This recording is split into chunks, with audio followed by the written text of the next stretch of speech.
आजको यस भिडियोमा 2080 set PQ मा आएको क्वेसन नम्बर 21 जुन चाहिँ क्यास फ्लो स्टेटमेन्ट निकाल्नुपर्ने छ, जो चाहिँ डाइरेक्ट मेथडबाट आएको छ।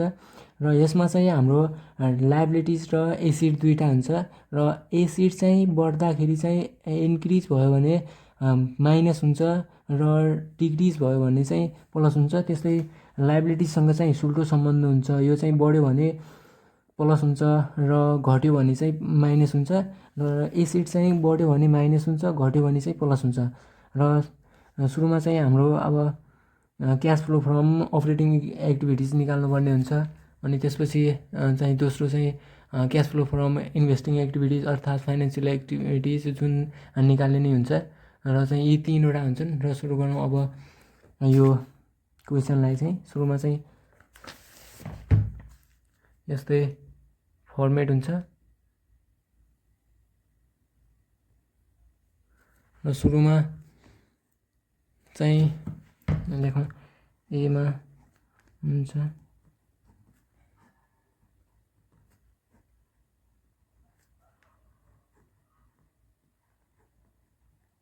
अपरेटिङ एक्टिभिटिज यसभित्र पनि क्यास कलेक्सन फ्रम कस्टमर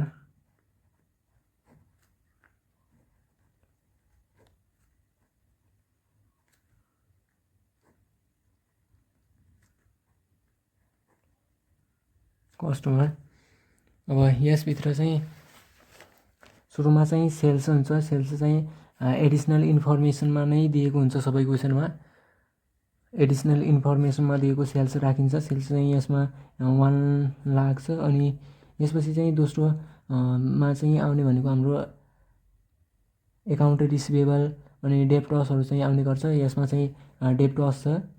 र अब सुरुमा चाहिँ सेल्स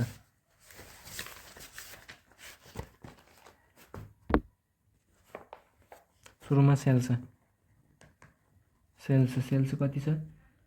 सेल्स चाहिँ नै 1 लाख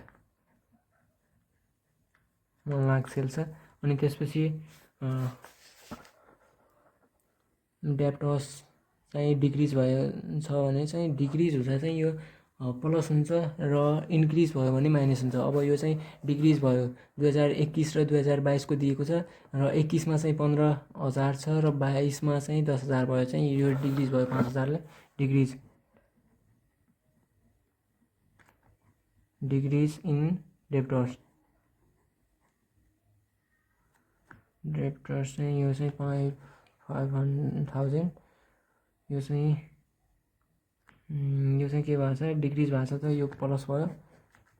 अब यसभित्र चाहिँ अरू एकाउन्ट रिसिभेबल जान्छ। एकाउन्ट रिसिभेबल छैन, यसलाई चाहिँ बनाएर चाहिँ यो चाहिँ अब 1,05,100 भन्दा पनि 1000 है, यति भयो। अब यसमा चाहिँ दोस्रो आउँछ। अनि दोस्रो छ क्यास पेड टु सप्लाइज।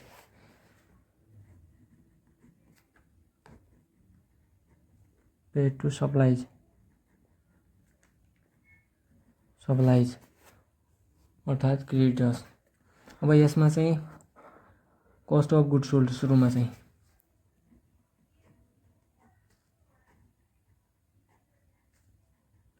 यो चाहिँ माइनस हुन्छ। कस्ट अफ गुड्स सोल्ड चाहिँ 80,000 माइनस भयो। अनि यसभित्र अरू चाहिँ स्टकहरू क्रेडिटर्सहरू चाहिँ जाने गर्छ। स्टक छ, स्टक चाहिँ डिक्रिज भयो। डिक्रिज हुँदा चाहिँ माइनस, यो चाहिँ प्लस हुन्छ। Decrease stock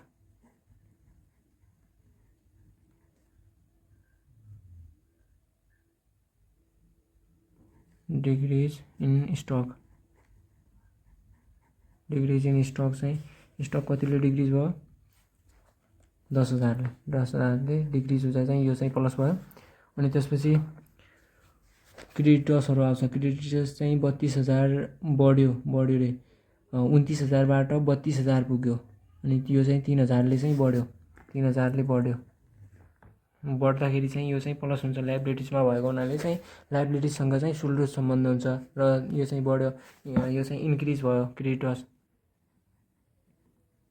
increase in creditors increase भयो यसलाई चाहिँ। अनि यो चाहिँ कस्ट अफ गुड्स सोल्ड कति हो यो ठिक छ। अनि 80,000बाट चाहिँ 80,000 माइनस 10,000 माइनस 3,000 गर्दा चाहिँ यो चाहिँ 67,000 माइनसमा भयो। अनि अरू सीमा आउँछ हाम्रो इम्प्लोइज क्यास पेड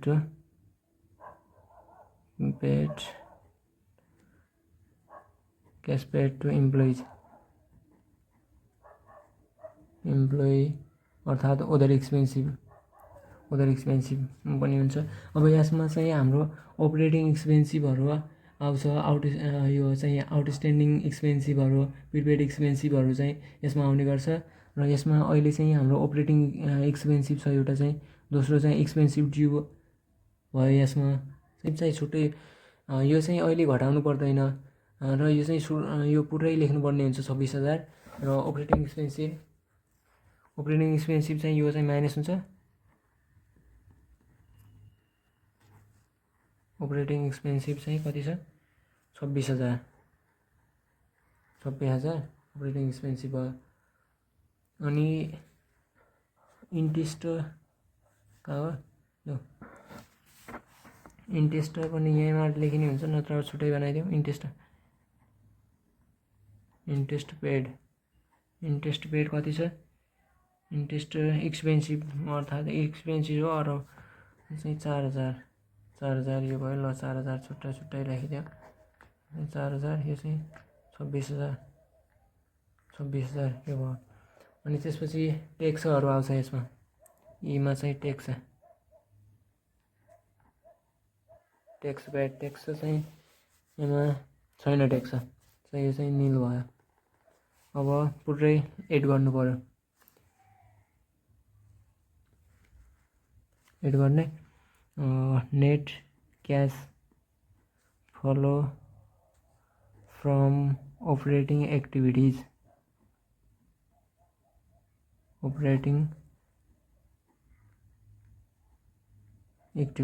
अब यसमा चाहिँ यसलाई एड गर्दाखेरि कति हुन्छ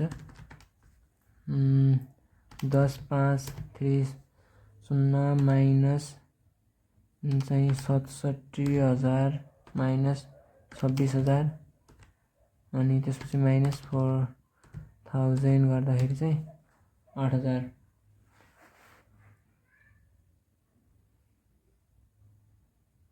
यो चाहिँ अपरेटिङ एक्सपेन्सिभ।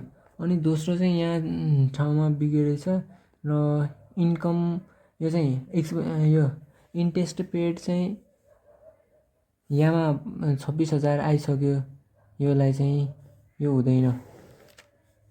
अनि अर्को चाहिँ यो आउँछ एक्सपेन्सिभ ड्यू आउँछ है। एक्सपेन्सिभ ड्यू चाहिँ यो इम्प्लोइजमा आउँछ, पे टु इम्प्लोइज भित्र चाहिँ यो अपरेटिङ एक्सपेन्सिभसँग नै एक्सपेन्सिभ ड्यू आउँछ। एक्सपेन्सिभ ड्यू चाहिँ कतिले छ इन्क्रिज भएछ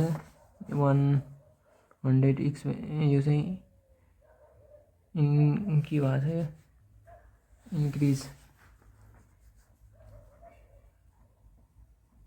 इन्क्रिज एक्सपेन्सिभ ड्यू कतिले 1,000 है 100 भन्दा छु।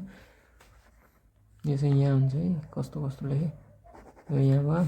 अनि 26,000 25,000 भयो। यो चाहिँ 25,000 यो चाहिँ 25,000 26,000बाट माइनस यो 26,000 चाहिँ यो माइनस भयो।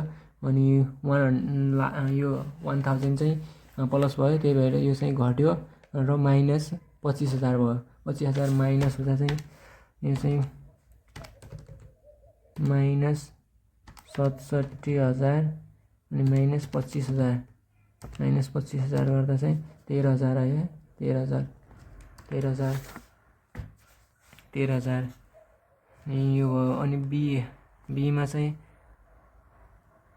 चाहिँ क्यास फ्लो फ्रम यहाँमा के आउँछ इन्भेस्टिङ एक्टिभिटिज इन्भेस्टिङ एक्टिभिटिजभित्र यो चाहिँ बन्द गर्नु होइन, तर बन्द गरियो।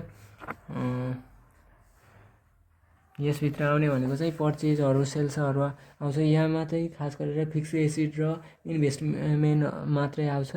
फिक्स एसिड र इन्भेस्टमेन्ट। फिक्स एसिड यहाँमा अब यो छ फिक्स एसिड पर्चेज गरेको छ है। पर्चेज गर्दा चाहिँ यो चाहिँ माइनस भयो, सिधै माइनस।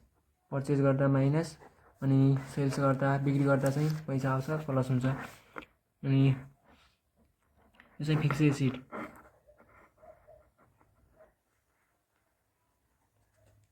पर्चेज अफ है, पर्चेज अफ फिक्स एसिड, यो चाहिँ यो भयो। अनि अरू के छ? अरू केही छैन।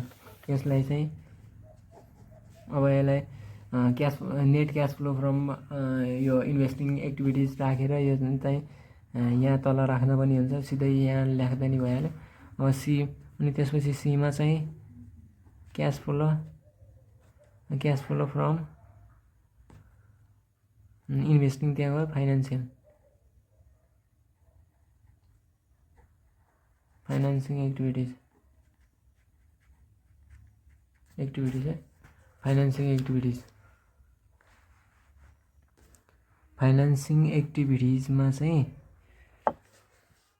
फाइनेन्सिङ एक्टिभिटिजमा चाहिँ सेयरहरू, अब केही पनि सेयर हुनसक्छ है।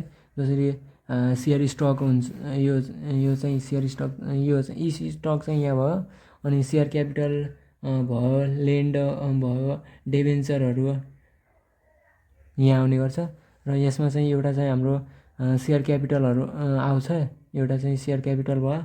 अनि अरू के छ आउँछ यहाँमा चाहिँ यो माइनस के छ यहाँ, दोस्रो चाहिँ यहाँमा माइनस हुन्छ डिभिडेन्ड, यो चाहिँ डिभिडेन्ड माइनस। अरू सुरुमा चाहिँ यो सेयर क्यापिटल राखौँ। सेयर क्यापिटल चाहिँ अब इन्क्रिज भएको छ त, इन्क्रिज लेख्न मिल्दैन यहाँ चाहिँ। इन्क्रिजको ठाउँमा चाहिँ हाम्रो चाहिँ इस्यु र डिक्रिज हुँदा चाहिँ रिडेम्सन लेख्नुपर्ने हुन्छ। यो चाहिँ इस्यु अफ सेयर क्यापिटल, यो चाहिँ कतिले भएको छ? 10,000 चाहिँ यो भयो। अनि अरू चाहिँ डिभिडेन्ड पेड लेखौँ। डिभिडेन्ड पेड कतिले गर्यो? 7,000, यो चाहिँ माइनस भयो, अनि यो चाहिँ प्लस भयो। अनि अरू के छ यहाँमा? यो ल्यान्ड छ, ल्यान्ड चाहिँ के भएको छ? इन्क्रिज भयो, इन्क्रिज हुँदा प्लस ल्यान्ड। के छ? ल्यान्ड। ल्यान्ड होइन कि लोन है। लोन चाहिँ के हो? यो इन्क्रिज हो है। इन्क्रिज इन अर्थात् अफ लोन चाहिँ हुन्छ है। इन्क्रिज इन लोन चाहिँ कतिले भएको छ? इन्क्रिज चाहिँ 80-68 भन्दा चाहिँ 18,000ले। अब यो गर्दा 18,000 प्लस 10,000 माइनस 7,000, यो चाहिँ 21,000। अब यसमा पनि 21,000 यो प्लस छ। अब यसलाई चाहिँ net cash flow from financing activities राख्ने। अनि त्यसपछि चेन्ज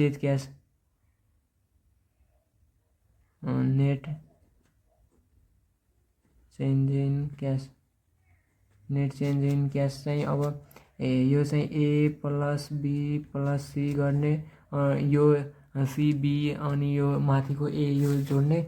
अनि चाहिँ 13,000 प्लस 21,000, यो प्लस भएन, प्लस 21,000। अनि त्यसपछि माइनस यो चाहिँ 29,000 गर्दाखेरि 5,000 है। 5,000 चाहिँ यो प्लसको आयो। अब यसमा चाहिँ एड हुन्छ, एउटा एड गर्ने ओपनिङ क्यास है। ओपनिङ क्यास चाहिँ कति छ? ओपनिङ क्यास दिएकै हुन्छ। र यहाँ चाहिँ आन्सर थाहा पाउन चाहिँ सकिन्छ है। यसमा चाहिँ अब ओपनिङ क्यास र क्लोजिङ क्यास चाहिँ यहाँ दिएकै हुन्छ, त्यो मिल्यो भने चाहिँ आन्सर सही हुन्छ भन्ने हुन्छ। यहाँ चाहिँ ओपनिङ क्यास भनेको चाहिँ सुरुको वर्षको यहाँ मात्रै छ, सुरुको वर्षको चाहिँ ओपनिङ क्यास हुन्छ र क्लोजिङ क्यास भनेको चाहिँ अन्तिम वर्षको। अब सुरुको वर्ष चाहिँ 25,000 चाहिँ यहाँ एड गर्ने, अनि यसमा चाहिँ 30,000 भयो होइन, 25,000 प्लस 5,000 गर्दा चाहिँ 30,000 भयो। यहाँ पनि यति नै छ 30,000। यो चाहिँ क्लोजिङ क्यास। र भिडियो राम्रो लाग्यो भने लाइक सब्सक्राइब गर्नु होला। Thank you.